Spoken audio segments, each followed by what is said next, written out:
Welcome to meaning of names. మీకు తెలుసా planet అనే పదానికి అర్థం ఏంటో అని?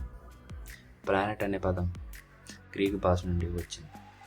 గ్రీకులో ప్లాంటీస్ పిలిచేవారు, అంటే తిరిగేవాడు లేదా తిరుగుతూ ఉండేవాడు అనే అర్థం. పాతకాలంలో మనుషులు ఆకాశం వైపు చూసినప్పుడు కొన్ని ఒక్క చోట నిలిచిపోయినట్టు కనిపించేవి, కానీ కొన్ని ప్రకాశించే వస్తువులు నెమ్మదిగా కదులుతూ ఉండేవి.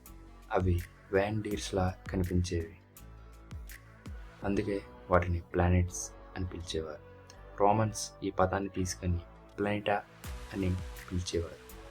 కానీ ఇంగ్లీష్లోకి వచ్చి మనం ఈరోజు చెప్పుకునే ప్లానెట్ అయ్యి. ప్లానెట్కి అర్థం సింపుల్, తిరిగే నక్షత్రం. మరుసటిసారి మీరు ఆకాశం వైపు చూసిన గ్రహం తిరుగుతున్న ప్రయాణికుల్లా గుర్తుపెట్టు. మరిన్ని ఆసక్తికరమైన కథల కోసం మీనింగ్ ఆఫ్ నేమ్స్ని లైక్, షేర్, సబ్స్క్రైబ్ చేసుకోవడం మర్చిపోవద్దు. Thank you.